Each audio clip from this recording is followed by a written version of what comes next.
On the surface, Super Mario Kart sure looks like a blatant cash-in.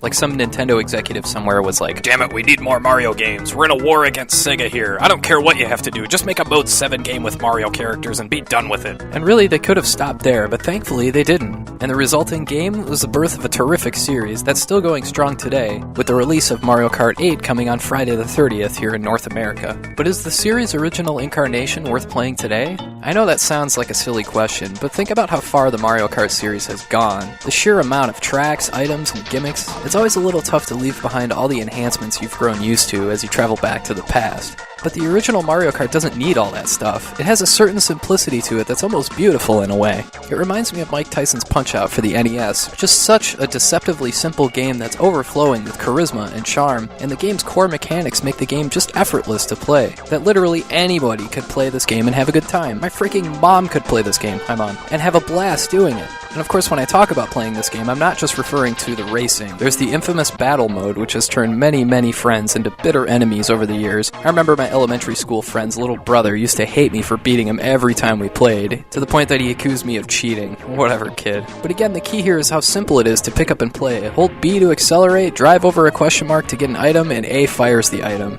Just cross your fingers and hope that whoever you hit doesn't promptly throw their controller at the TV. Now, if you've been spoiled by modern games, then the usual pitfalls of playing a classic game are going to come into play. Like the graphics and the artwork, for instance, they are very much early 90s and outdated looking, but they don't get in the way of the gameplay and they don't hinder anything. In fact, I really like how jarring it is to get hit with an item. The whole screen seems to shake as you spin around uncontrollably. A substantial difference, though, with this game is how you obtain items. In the later games, starting with the N64 version, you run into those question cubes, but in Super Mario Kart, there's a series of question boxes that you can drive over. It makes it way easier to get items this way, which I really appreciate. It always drives me crazy in Mario Kart 7 when somebody cuts me off and steals my item, or when the boxes don't regenerate fast enough. But in Super Mario Kart, you're almost guaranteed an item every lap since they're so easy to get, and that in turn makes the races that much more fun. Also, it's worth noting that the tracks are much shorter. There are a couple exceptions, but for the most part, every course is pretty dang short, much shorter than you'd expect from the modern games in the series. And as a result, the races are 5 laps instead of 3,